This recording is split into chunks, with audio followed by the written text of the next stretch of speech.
it's like it's do or die, you know? Welcome to the Service to Syndication Podcast, where we interview the biggest and most successful real estate entrepreneurs, investors, capital raisers in the world who have worn the uniform of this great country, those who provide services to our men and women in uniform, and other service-oriented professionals to provide you with the tool sets, the mindsets, and the skill sets to help you conquer your dreams and goals in real estate and to use this wealth creation vehicle so you can live a more successful, happy, and fulfilled life of generosity and prosperity. If what you desire is time, lifestyle, and financial freedom, you've come to the right place. We will bring to you the best real estate entrepreneurs who will give you the insights, the knowledge, experience, skills, so you can go out and crush it in whatever real estate asset class you desire. So grab a pencil and paper, sit back, and enjoy the ride on the Service to Syndication Podcast. Hello, my servicemen and women and other service providers. Welcome to another episode of the Service to Syndication Real Estate Podcast. I am your host, Cedric Marlow, and I am a U.S. Navy vet.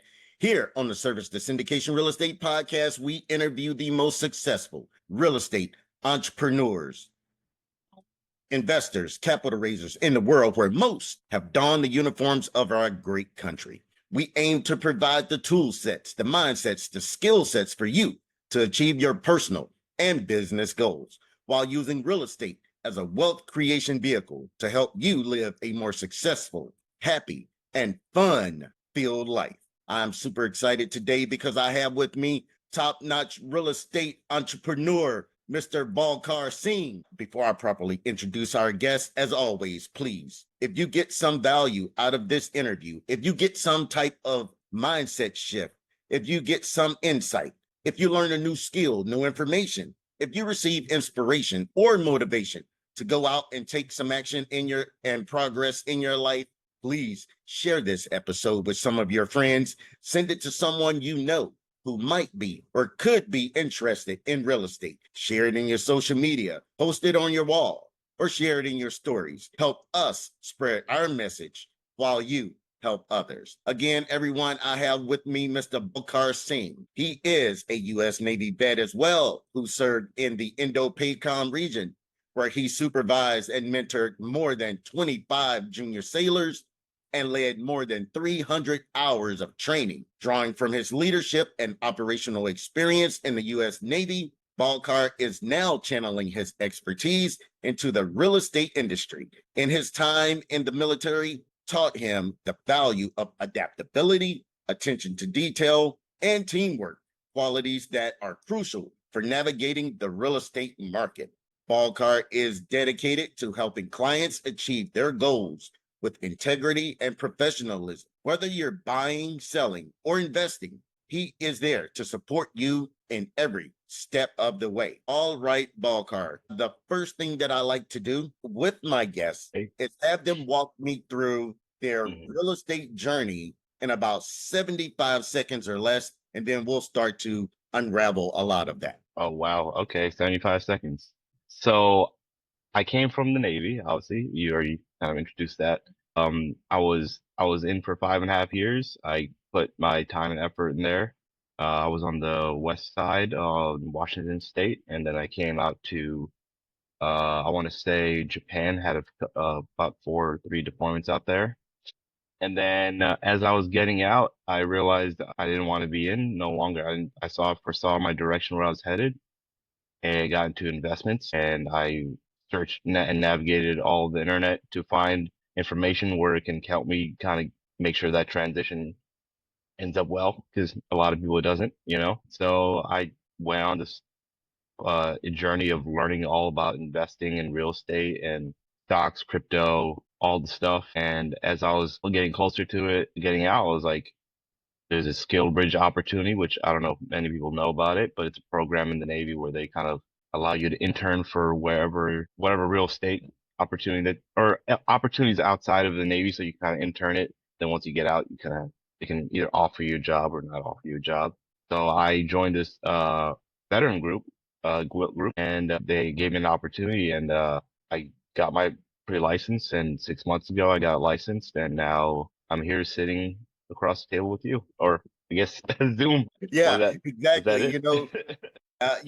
it? That's how we used to do things, as I like to say, pre-pandemic, sit Yeah. across from one another. Nowadays it's Zoom, it's what is it, Teams and Google Meets and everything like that. But still at the same time, you're still able to make your contacts and networks work even Yes. through this medium. Of course, definitely. I've met so many people that I've never met just through these video calls and Zoom calls, and it was a big adjustment period for me coming in. I was not used to that at all. It was always in person, so it Yeah. definitely takes some time to get used to that. Trust and believe me, I'm right there with you. I mean, pre-pandemic, my wife knew like Monday through Thursday, I was out literally pressing the flesh, meaning shaking hands. I was at almost every RIA group meeting, real estate investment association meeting that I could literally drive to within about an hour time of my house. And she let me have that. She really let me have all of that. She's like, okay,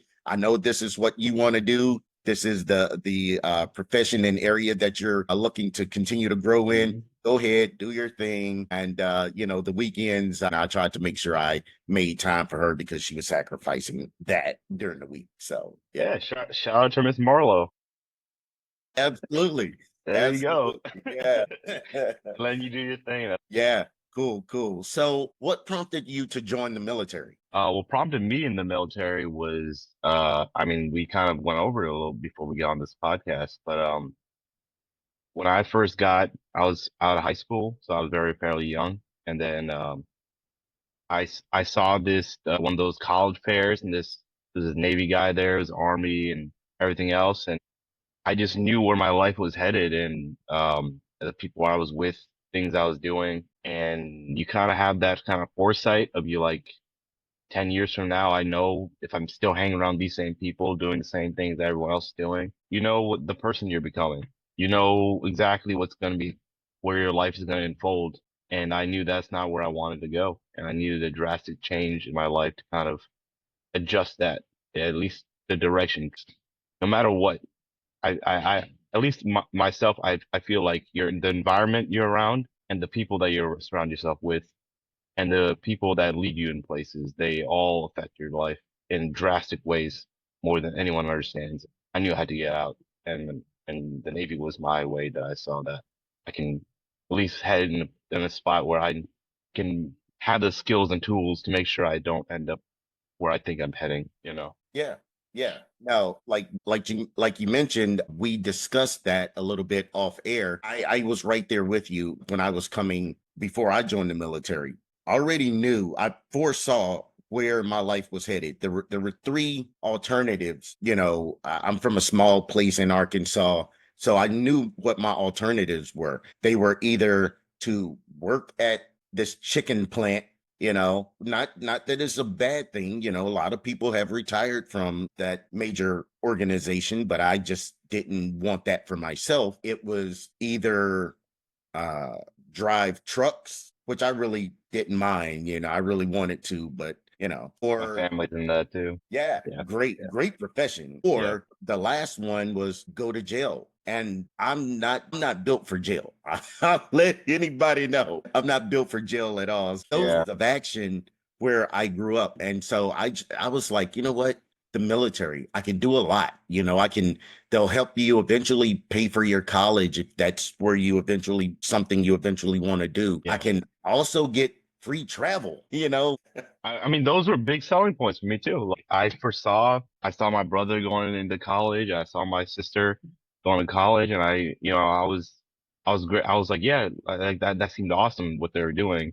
But then I also just saw like I come from a single family house or parent house, I bet, where my mom was just taking care of all this stuff. And I saw like, I knew that she might have been putting up like, hey, it's okay, go do it and everything. But I knew in the back of my mind, there's no way this is gonna work and she's gonna be able to pay all this stuff out for us. So I was like, I want to at least be the one I can at least lessen the burden for the future, making sure that my college education might be set in the future. I mean, I'm not currently in it right now, but at least I know that I have it in the back of my pocket in case I need to. Totally.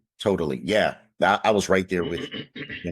On same thing almost, I just knew that my mom wasn't going to be able to burden me trying to go to college. And truthfully, I was not in the college mindset at that point, in my life, Right. so, and, Yeah. for full transparency, I joined the delayed entry program. I don't even know if that's still around. I joined that when I was 14 years old. So I already Wow. knew I was in the Navy. I was going to the Navy upon me graduating. I lied to you not, Oh so man, yeah, that's I just didn't how, know they had that. yeah, That's crazy. 14. yeah. I wouldn't even be thinking about the Navy back then. I'll be too scared. Like I said, I just saw the trajectory of where I was going, and I knew, I didn't really like any of those alternatives. So I chose what I did was join the military. So Yeah. now, why did you decide to leave the service and pursue real estate? Or was there something else that you saw that you maybe wanted to try after the military? So there was a lot of things actually. Like one of those things was like the Navy itself saw myself loving my job. I loved the skills and the life things that they taught me, but it was the people that kind of steered me in a little different path a little bit because when you get really like specified into a certain job field and you get really good at it, the people that are around you that are really good at those things, they kind of have this inflated mindset of they're better than they think they are, and they kind of like you see it a lot in the military, honestly. It happens in every job field, and when you get high enough, there's these guys walking around like they're like hot shit and stuff like that, and they don't treat people as greatly as they should. And I didn't want that for myself, and I wanted to get in a place where I wasn't just working for a government entity. I mean, for sure, that's a great thing. But I felt like I needed to be in person with these people and really be serving them. Like we all say, like, thank you for your service. I want to be right there serving them. I don't want to just be over somewhere else serving them. And maybe I feel like I'm serving them. Maybe they appreciate it, they don't. I don't really care about that. It's a connecting thing. I really feel more connected, like how we are right now. But besides that point, I think I just kind of rambled on for a second.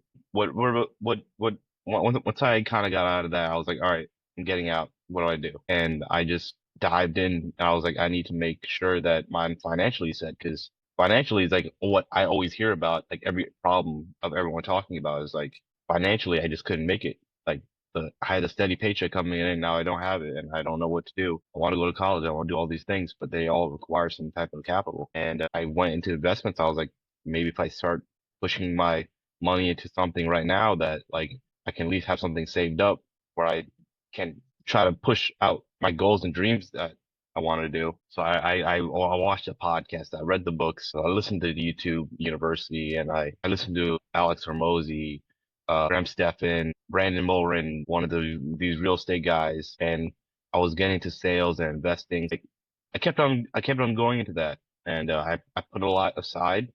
I just kept on dollar cost averaging into the S&P. I saw Graham Stephan had a couple investment cap properties, and now he's able to live rent free and house hacking and stuff like that. I saw the Burr Academy with I forget what it's called, Pocket something. I think you probably heard of it. Bigger Pockets, yes, of course. I don't know how to forget that. And he was on the podcast. I was like, Bigger Pockets. I never heard of him. And then there was some veterans on there talking about how they got into real estate. I was like, wow, it's not like a new thing. People have been doing this for a while. They know how to use their VA loans to kind of use that as a way to kind of start investing and getting into real estate. So I was like, I want to do that. How do I do that? And they're like, oh, well, you still kind of need money for pay off that mortgage until you get that home. So I was like, all right, how do I do that without the need? And real estate was my journey in a way. And I saw Graham Stephan doing it. So I was like, all right, I'll try real estate and be an agent. And now I'm about 6 months in and it's a lot harder than I thought it was. But at least I know that I put all my time and effort in planning and preparation and I know what's ahead of me. And it's not like it's just I'm still jumping off the deep end on it, but I know how deep it is, know where it's going. I know my time and effort. I have all the information now because I put all the time to get the information. Now it's just action, just doing. Yeah. Yeah. I admire the fact that you educated yourself, you looked at all of these avenues, like you said, the Alex Hermosi, bigger pockets. You started to educate yourself while you were in, so you knew kind of like the avenue in which you wanted to travel once you got out. And Mm, once you got out, you took action. You took action, found a hmm brokerage, and started down that trek. And that's where those of you that are out there that are in the service, and if you're contemplating getting out of the service, I suggest that you do pretty much use that same playbook. Figure out what it is you want to do, whether it's real estate or not.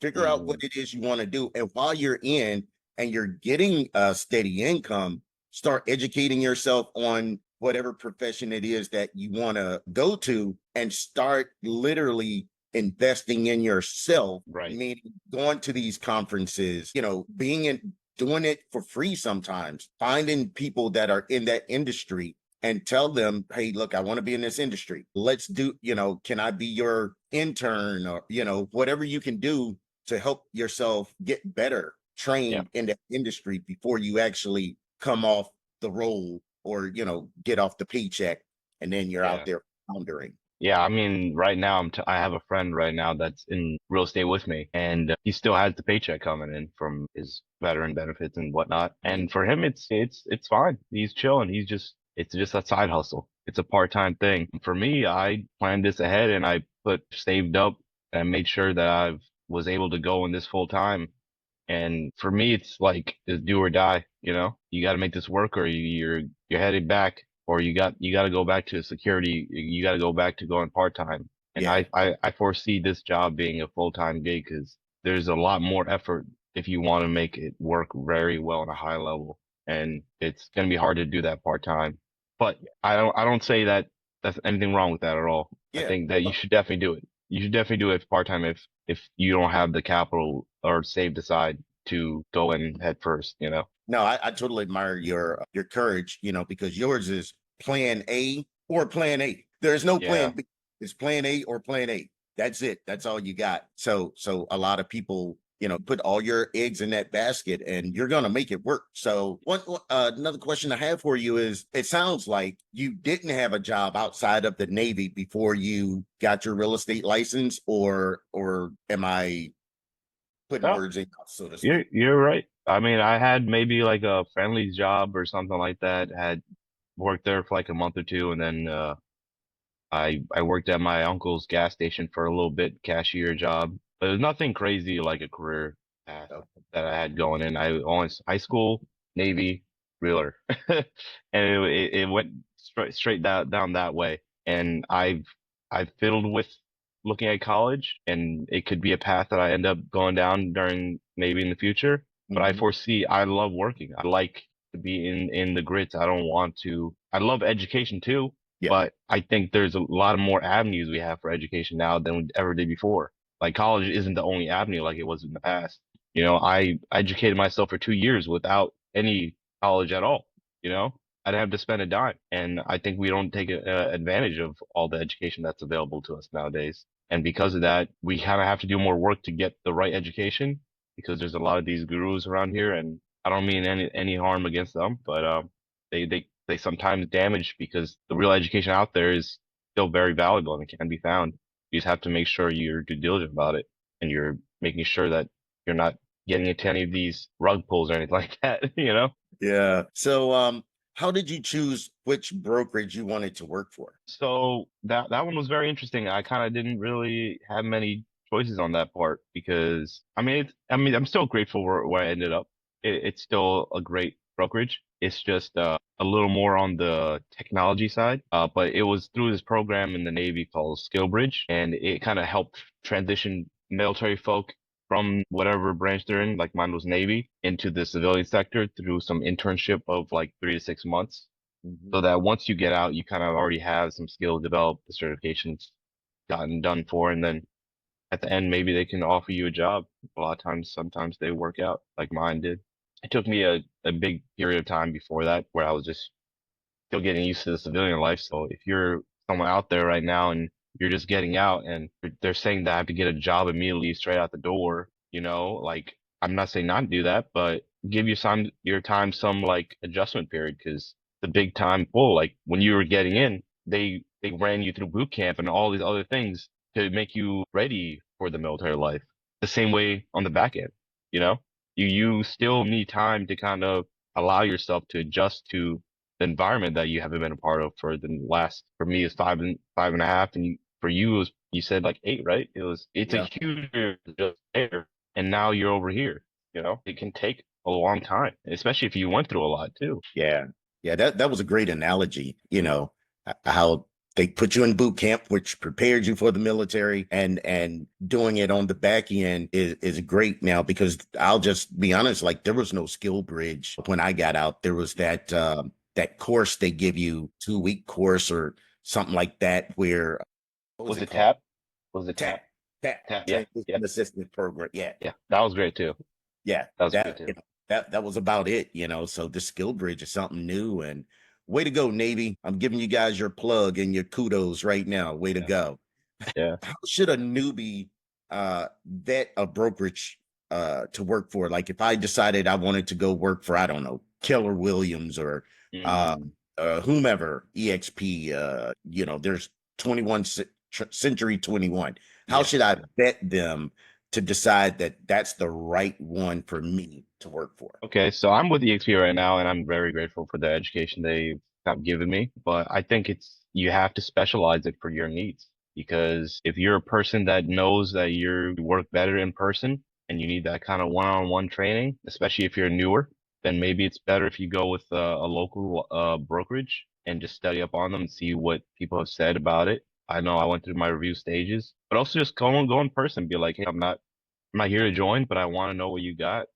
Sometimes they're gonna try to push you to join, but like just kind of be firm on your boundaries and be like, I'm gonna interview a couple of these guys and see where I can make sure I can fit in properly. Because once Yeah. you choose it, I mean, you can get out, but like, are you gonna keep doing that? You know, it's better. I think Hormozy actually has one of one of these quotes is like, you put in, if you, a pound of pre is equal to, or an ounce of pre is equal to a pound of post, you know? And he talks a lot about videos, but like, I think that happens with everything. You put a lot more effort in the front end, so you don't have to think about it too much on the back end. Because if you prepare for yourself, you plan accordingly, you set timelines and everything, it can be a lot easier than you set yourself up for. If you set yourself up for success, it can help you, you know? But I would definitely go about it that way to make sure you figure out what those needs are and then make sure they assess those needs. Okay. All right. Now, do you foresee yourself straddling the line between working with commercial buyers and residential buyers, or are you going to primarily focus on residential versus commercial? I think I definitely foresee something changing in the future. Right now, I'm just focused on residential and trying to getting that like honed down. I try not to spread myself too thin, especially in the beginning, because I know my brain will definitely go there. You know, I'm very curious in almost every field of life. So I've had to set myself up where I'm sticking to one thing and just going at it until I can just become mastering that one thing. So that's what Mhm. I do every day. But I've had people come up to me and be like, "Hey, are you in commercial?" I was like, "No, but I can do like the general thing. Like I can figure out your cap rate or something like that if you need, or like if something comes up, I can let you know about it. But I'm just not, my expertise isn't there yet. But yeah, maybe somewhere in the future I can see myself doing that. I have my team leader slash sponsor right now is has a commercial license, so maybe I can ask him at some point. But I think I twiddle the line between veterans and luxury and home buyers. So right now I'm Okay. just trying to stick with just listing and veterans, most likely. Yeah. Oh, okay. Yeah. Yeah. Great transition. So, do you plan on having a specialty? Like, what's going to be your specialty? Should be more so my question. Luxury homes, working class home buyers, condo buyers. Where's your specialty going to be? Right now I'm trying to work with I'm just trying to go for anyone that is looking for expireds or FISBOs. And if they're veterans, even better, because then we have some type of connection there. So Mhm. I'm trying to get into that. Like that's where I'm kind of niching and specializing my way into. Okay. And I'm trying to kind of orient myself like, okay, these are all the veteran facilities nearby. I'll probably visit like one of them per week or 2 times per week and just meet and talk to them, trying to build some sort of connection there and leave them my card and see if anything ends up happening about that. I think luxury is definitely something I see myself doing because I feel like as someone that was in the investment field, I see that being something that I think they think a lot like them sometimes because they just want the bang for their buck. They're not really thinking about like, how much does this cost? What is my mortgage? They're just like, I want that. I have it, the money for it. Let's go get it. It kind of takes the emotionality out of it. But I think you got to work your way to a lot of those things because you need a little more capital to kind of like showcase the home properly and make sure home gets sold. I don't want to jump into that boat without any way or knowledge because they're a lot more something with residential I've noticed is that like everything is kind of built very similar from home to home, like most things. There are differences because obviously the type of homes they are colonial, and whatnot. Yeah. But with these bigger luxury homes, all of them are they're kind of made for that home. Like they'll go and find the contractor that will make something that they want for that home. And it's very unique to that home. And now you have to figure out what that is, what material it's made out of, and be able to market that way. And to people that know what that is as well. So you got to have the network with everything as well. So your network is kind of where a lot of like people say your net worth is your network, you know.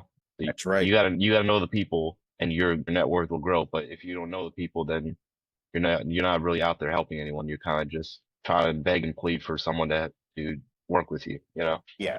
Now, has how can I say it? Your broker that's inside of your company, have they mentioned anything about we're seeing more people in the market now buying versus a year ago? Because as we both know, interest rates, say a year ago, they were at a higher level than they are now. Like, I mean, they're incrementally lower. So are you seeing more people in the marketplace on the buying and selling side? I think a lot of people right now they're kind of on pause in the market, Okay. and because they feel like the interest rates might go down. Okay. And I've noticed that investors are just keep on chugging along. Investors are like, I'm going in, I'm S&P dollar cost averaging in, I'm still chugging along and they're still buying up these investment properties like rundown, whatever, wholesaling, flipping, renting, they're still doing it. So most of the guys right now are investors, at least for what I've seen from my short amount of time that I've been in. I'm sure when it'll pick up more as time goes on and the weather gets a little bit better out. But a lot of people definitely are worried about the rates. They're coming down slowly. So I foresee it being a tool that for later. But with the supply right now, I think everyone's worried about things, and you could foresee kind of how serious they are. At least in my case, the rates matter, obviously, but most people they don't buy because of the rates or sell because of the rates. They have a reason. They have a kind of a pain in their life, like they just got divorced, or they're having a probate case, or they're moving because of job opportunities. Like those are real reasons most of the times why people move around and they sell, or like military folk. We're always relocating. Those are real reasons why people get their homes. If people are asking a lot of things, if you have to kind of like push someone and they bring up like the market or like the rates, uh, just inform them about what's going on and try to provide them enough knowledge because sometimes they just don't know what they don't know and they're just listening to what media says all the time and media just kind of just puts what's out there to like get people to listen, and that's not always right.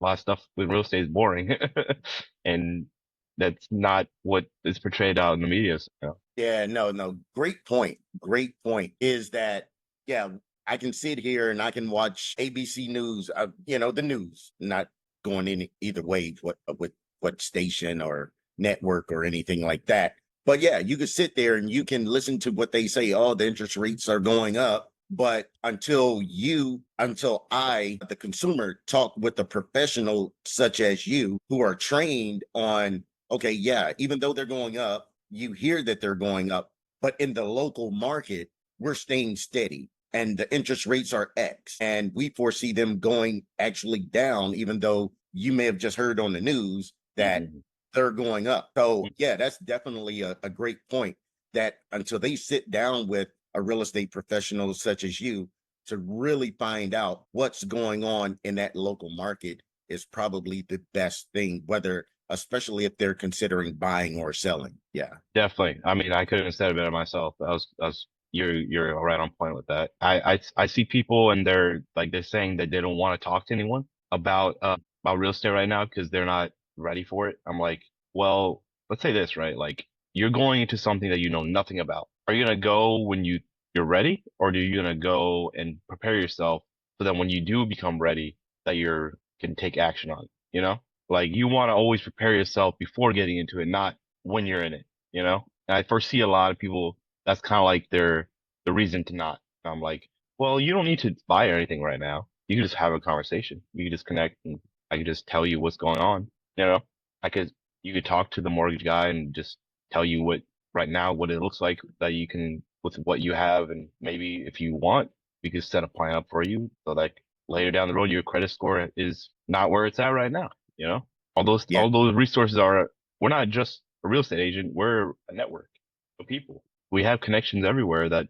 maybe we can't help you, but we can provide you the person that can. Nice. Yeah. And I think that's not something that a lot of people consider, or at least in my knowledge, that most people don't consider. Okay, I'm moving to Nevada, but I'm in Pennsylvania. But let me call the realtor out in Nevada to see what they got. No, I could go down the street to my local nationwide realty company and they can show me what's out in Nevada, what's available, and then can possibly hook me up with somebody out in Nevada who's of that same nationwide realty company, so to hold my hand along the way.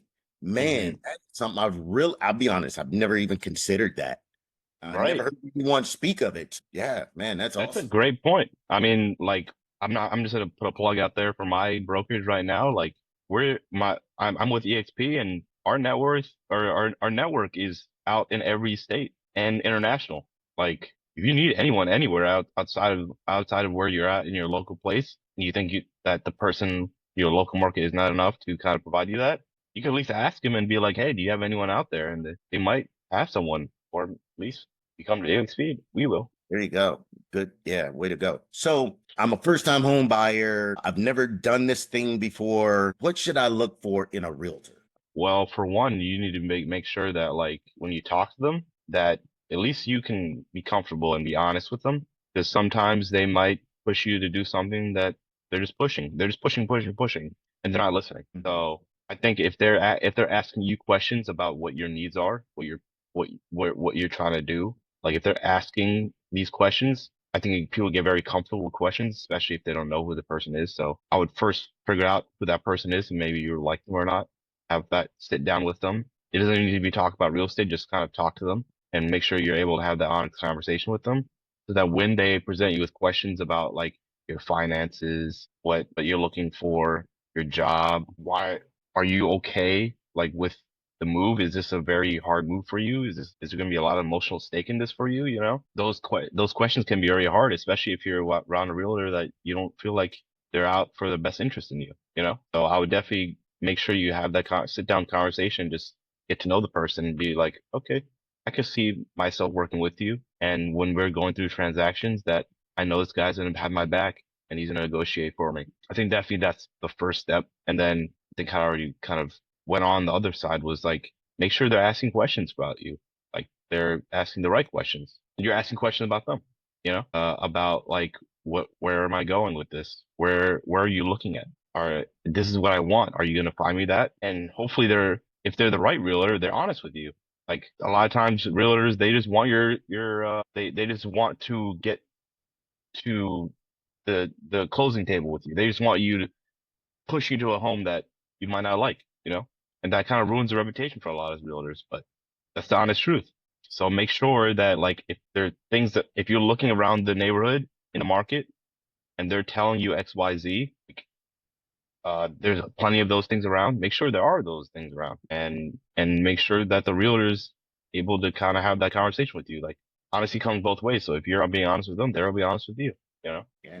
Yeah, I totally agree with that. So now, does your brokerage have in-house financing, or do you recommend financing companies to your clients? Say if I have no clue about a banking institution that I want to go get a mortgage with, does your brokerage have in-house financing, or do you recommend financing companies for your clients? My company does have brokerage or mortgage companies. I'm gonna be honest and right here, like I'm not entirely sure about a lot of the things with my brokerage on the mortgage side. I have networked with a lot of mortgagers, and they were great people, and I trust them. And I would go out and at least like be like, hey, I talked to this guy, and he's not gonna push you to buy anything right now or like get you to a mortgage or anything like that.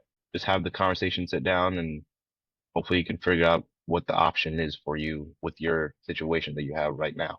And then later down the road, when you're ready, you can go back and maybe we can help you out again. Okay. All right. So, Balkar, how do you set yourself apart from other realtors?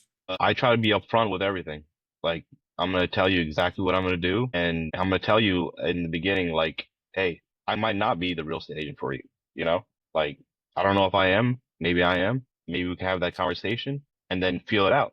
Sometimes, a lot of time, they're kind of upfront. They heard everything already. You're kind of like repeating the same message to them all the time. Like the realtor next door said the same thing to me. What are you going to say different?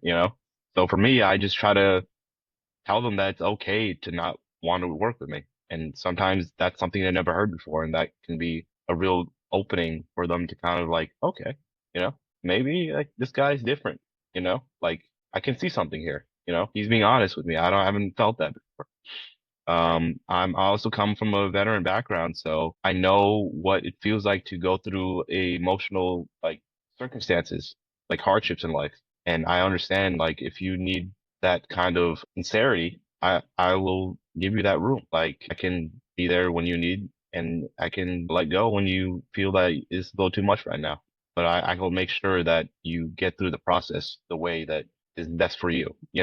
I want to make it specialized for your problems, not just for my own. I think that's kind of what Brandon talks about all the times on his podcast. I think that's definitely, it makes a lot of sense the more I listen about it. Does your services differ for investors than residential clients? Like, do you treat them differently, or are they relatively the same? How you provide your service to them? I mean, I'll always give them the same services. I will always like provide them the same services, like how I treat them and all that. But once they get to the table and they tell me what they need, and their needs differ a lot, so of course I adjust my services accordingly to what they need. So, but treatment wise, when I first meet them, it's pretty much the same. I meet them any way I would meet anyone else. Sometimes I meet them at the gym, and sometimes I meet them off Craigslist or something like that. I'll call them up and be like, hey, I saw you have a thing out here. Can I do an open house for you or something like that? Like these FISBOs that a lot of times they're investors. I just offer my assistance any way I can.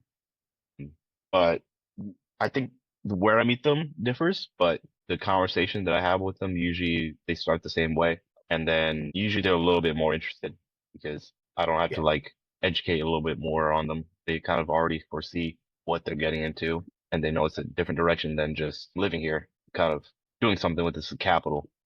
So, all right, there may be somebody out here who's not familiar with real estate or certain acronyms within the real estate industry. Of course, I know what it is, but explain to my listeners who may not understand what a FISBO is. FISBO, my bad. I didn't realize I said that. For sale by owner. So like if you're the owner of the home, or if you have a couple homes and you're an investor, you're not using a realtor. So well, I don't say you think, but like you're putting the home on sale yourself, which, we say go for it. Like if you can try for it, go for it. And if it doesn't work out, give us a chance. I would say at least statistically, 8 out of 10 FISBOs, they either don't get their home sold, they get it under the market. So it's kind of like, do you want to take that chance, or do you want to kind of have your hands free and allow the person to do the thing? I mean, it doesn't change. Like you still have that conversation of honesty and communication and make sure they're assessing your needs, but make sure that like if you're going to go that route, that you know what you're kind of setting yourself up for. Okay, fair enough. Now, does your brokerage have a property management as an amenity? Property management, I'm not sure, honestly. I'm not too sure about that.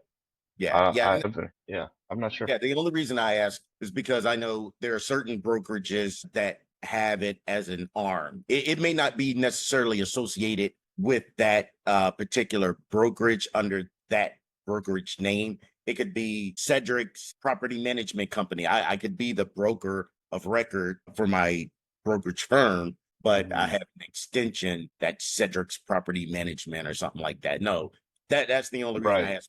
Some people do that, and the reason again that I was asking is because also there may be an investor who's listening and that may be in your market, which will a little later you'll let people know what market you're in, but things like that. So, If an investor came up to me, I'll be like, you know what, I don't know, and I can go look and see if I can get back to you on that. I think that's usually the best way to go about that situation. Is like, it's okay to say I don't know. I don't know, 100%. but I can figure that out. Yeah. I think that's something that the Navy kind of taught me was like, hey, don't say just go in there. If you know, say it. If you don't, tell them straight up. It's better than trying to like kind of finagle your way out of that and try to like say that you know something even though you don't, because it just breaks trust. Absolutely. Definitely breaks trust. Like you say, try to just BS your way through it, Yes. Like, And I don't know, but I'll get back to you. a lot of times that happens and it sucks. Like now you kind of like going to the rest of the transaction, they kind of had that in their head. Absolutely. Absolutely. So now let's focus on your team inside your brokerage. Do you have your own team? Because I know you're still building right now, but do you have other associates or something like that if you're having issues with a transaction that you can rely on to kind of walk you through or explain things? Yeah, definitely. That's exactly it. Like right now, I have my Slack like right underneath your face right now. So I constantly get notifications on things going on with either we have a meeting, Zoom call meeting for like once a week where we kind of just meet up, say like what numbers do we hit this week and what we're doing to prospect and generate and get clients through the door and what we're doing through difficult situations and how we learned to be better. Besides that, yeah, like people are always dropping questions in there and being like, "Hey, can someone help me out this?" I mean, we're kind of an international, not international, but like domestic. We're in a lot of different states, so Okay. specific things is kind of a little harder. But a lot of them are down in Florida or out in California where a lot of veterans live. So a lot of the veteran states where we have a lot of these bases, there's at least a person out there that can help those guys out. And then if someone's heading somewhere else, they're like, "Oh, I'm PCSing over here. Like I'm relocating. I got a realtor in my team that can help you out over there." You know. But yeah, they definitely are there whenever I need them. I've sent my entire business plan through them because it was like a 4 hour long video for this year. So they help me with anytime I need anything with that. Sometimes I might need to go through my brokerage because they know the state stuff. So okay. So now how do you nurture those relationships with your team members and or other realtors that you meet along the way? honestly, it's the greatest feeling when I meet them because I know that they're going through the same thing. I'm going through this day by day and meeting people and sometimes I'm not and sometimes things fall through and being able to talk to them and be like, "Hey, how's it going with you?" They're like, "Oh yeah." It's either they're doing great or they're doing like not so great. At least you can like kind of relate on that instance. Like you have some relatability on that. But a lot of times it's not like that, like most days you're just here in the office or maybe you're working from home and you're just grinding away. So it can be lonely, but sometimes when you do meet with these agents and you have that time, you guys kind of exchange ideas and just like I said, just talking about things that you're going through. It can be very helpful, especially with the veterans in our agents in our industry. Like sometimes they may not, always give out the information right away, but sometimes if you kind of push them a little bit or be like, "Hey, I'm a new agent, help me out," they'll give you some advice.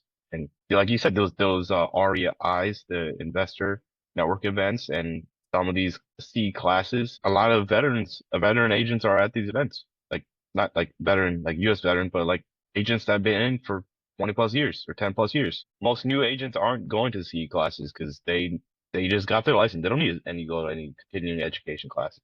So you'll meet a lot of people that have been in for a long time. They're like, yeah, I'm here to learn, just like everyone else. But they also have a lot of things, a lot of experience under their belt. Yep. Yep. Got it. So now, do you keep in touch with some of your comrades or military members that you were? Yeah, definitely. I just Oh, talked to my friend the other day. He was in California. It sucks, I told him, hey, are you okay out there? Everything all going all right? With okay. the fires and everything going on right now. And yeah, we talk every so often, just checking up on each other, make sure everything's all right. He has a kid and a family and everything. I don't want to put all this stuff out there, but Yeah. and then I have some friends out in like all over the country. Well, shout out to California and what's going on over there. I hope everything's gonna work out well. But yeah, I try to connect as much as I can, but I know sometimes my focus with my work is it pushes away a lot of people sometimes, and I'm working on that part of my life as well. Yeah. But Yeah. Yeah. yeah, Go ahead. I mean, a lot of times you get in this rut of like work, work, work, and you have especially in at least in my period of life, I'm driven by my purpose, and I know what happens when I fall into the habits of the past, and I've worked so hard to build these habits that I have now, and sometimes it comes at a cost of not seeing the people that you talk to all the time, but it's always important to go and check and call them up and tell them that you're doing all right, you're doing okay, and make sure everything's going right over there as well. I mean, sometimes they might not take it as well for some people because some people at least in the civilian world, I've seen like they're constantly checking into each other. They're constantly doing all this stuff, and it's not always the case. Yeah. 100%. So, all right. Now, when you are speaking with your comrades or former shipmates who are not in real estate, do your conversations kind of veer towards real estate, or you just keep it casual? It usually is like an kind of like I haven't talked to you in like a month or two, or maybe like a 6 months kind of thing. Oh, I know that sounds crazy, but like, but usually we're just checking up and seeing what's going on with our lives. I think real estate always is somewhere in that conversation, just because that's kind of what I'm doing constantly on a daily basis right now. So it does end up being part of the conversation, but other times it's just like just making sure everyone's doing all right and what they're doing in their lives and checking up with everyone else. So it's not that different than like your average conversation with anyone else. But yeah, I'd say for sure. I mean, they're all over the place, so it's not like I'm trying to be like, hey, you want to buy New York real estate, Like they're probably if they're gonna get any real estate, they're probably gonna go to someone nearby, their local agent or something like that. So I mean, if they need information, hopefully they'll ask. Okay. You've kind of mentioned this already, but how do you get back to the military community? How do I give back or how do I get back? How do you give back? A lot of times I try to do it through just connecting with as many as I can or being present when people are genuinely down because I've noticed that it becomes, once you get out, it becomes extremely lonely. Yeah. Not because you are lonely, you might have a lot of people around you and they're all trying to support you in their own way, but they just don't have any genuine like curiosity or understanding of like what happened when you were there, you know? Yeah. Like Yeah. that life that you existed. It's almost like a dream to you because they're not doing this on purpose. I know that everyone around me cares for me and everything like that, Yeah. but it almost feels like gaslighting in a way. Like, like, oh yeah, you had that experience, that's whatever. Like that's almost like in a faraway land, in a dreamland somewhere. Like that was the military, and there's no one around you that knows of that experience. So generally finding people that are like in that community can make Mhm. that a lot better. And I noticed that in myself. And then when I see other veterans like that too, like especially in the older ages, they love Yeah. talking about it. They love connecting with other veterans and they love just discussing their time in the military and all the stories that they have. And of course, my experience does not, in any shape or form, is kind of very similar to theirs, but at least we went through the same kind of brotherhood and everything like that. And we have that connection in that way. And they kind of are curious about how my time went, how different it's been now, because they've been out for so long. So they kind of want to know, like, we talked about right before we got on the podcast, like, oh, like this, and this is different now. Like, oh, I didn't know that. And like, oh, this is how it was back in the day. I was like, wow, I didn't know that either. It's just kind of exchanging about like how many years have passed and how much has the military has changed and what stories we've had when we were in. Yeah. Yeah, 100%. That just full transparency, for no reason at all. But, prior to me hitting record, Balkar and I, we spoke for, I don't know, about 20 minutes or so, maybe even longer, just about the military and different things. So yeah. Yeah. And that's definitely true with what you said, just, speaking to those members, checking up on them. And because you may not be lonely because you have people around you, but those experiences and things that you had other people may not understand and or translate. And here's a story that really happened to me when we were coming back from Kuwait. They told us, we were out there for like 8 months or so. They were like, hey, listen, when you go back home, you're going to tell these people, you're going to be talking to someone and you're going to be hyped and, about telling them about this one thing that happened while you were there, and they're not going to care. They're not going to even remotely ask any questions or even seem to be interested in it. And it did happen to me. It totally happened to me. I was full blown hyped about this one thing. And I was telling the person, and they totally went into a whole nother subject that I was like, I remember that day because I was in the back of the car and it hit me. It was like, boom, it hit me like a truck because it was like, they did tell you that. So yeah.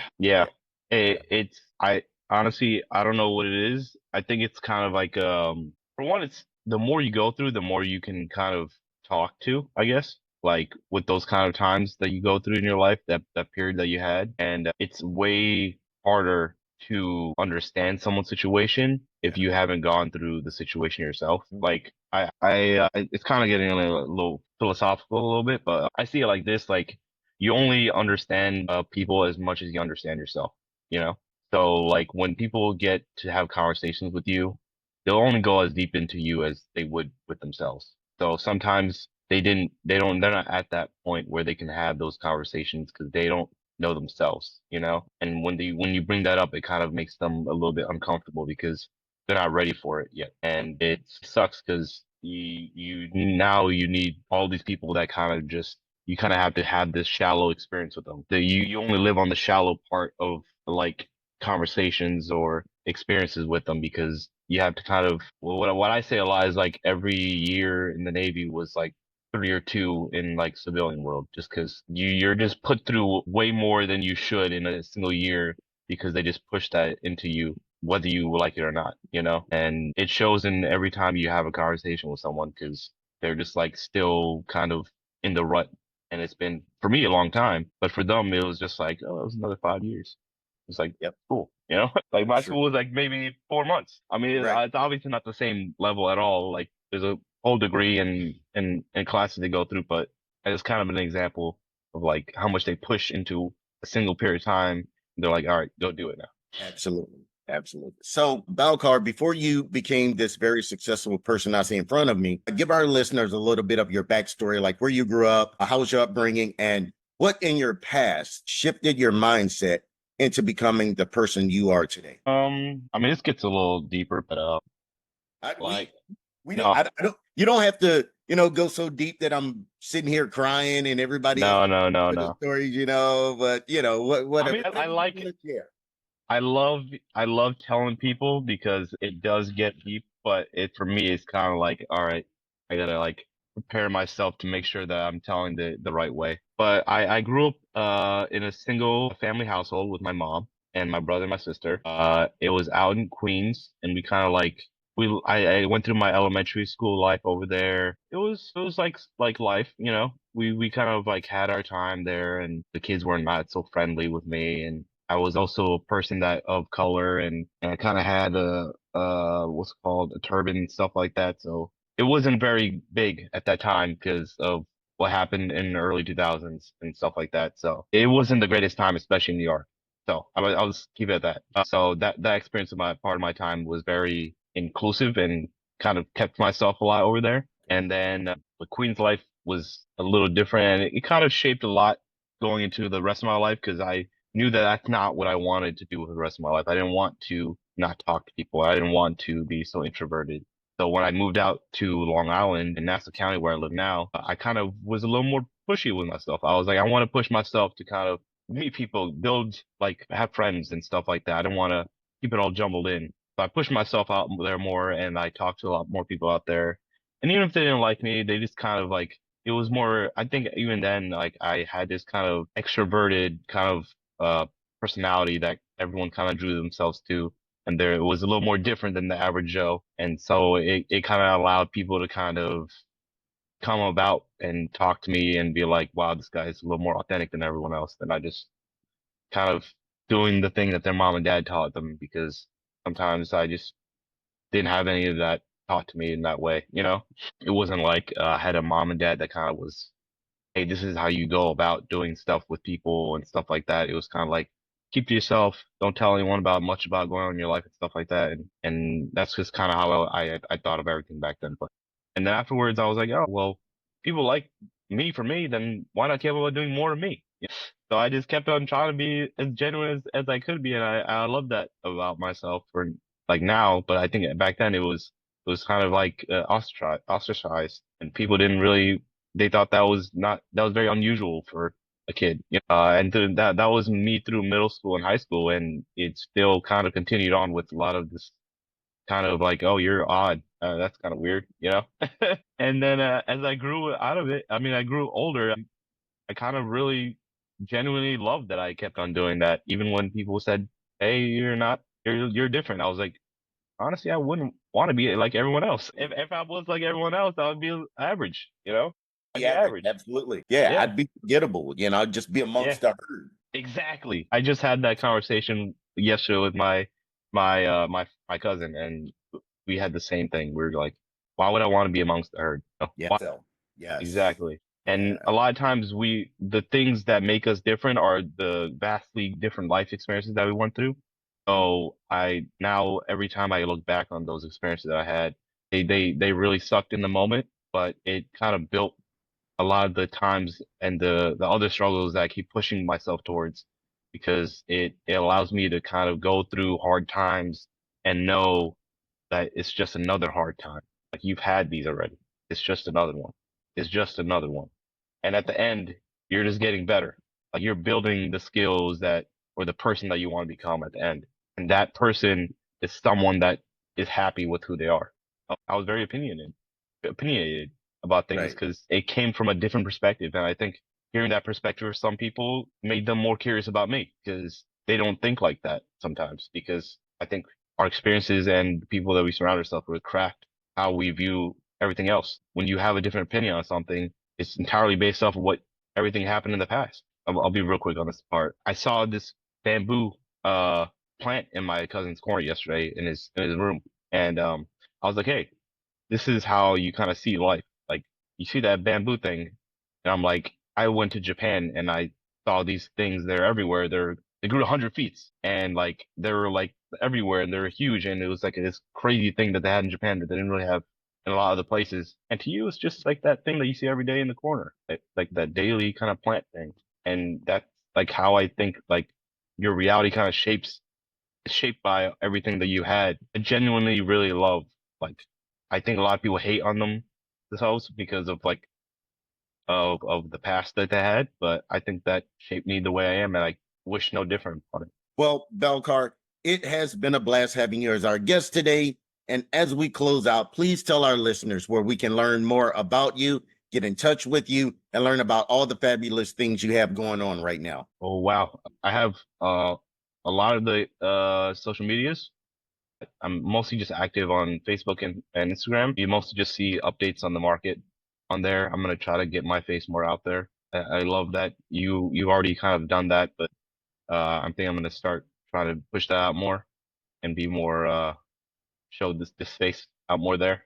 Hopefully I can do that. On You can email me at Balkar Singh at Quilt Group, and then also at my EXP email of balkar.singh at EXP.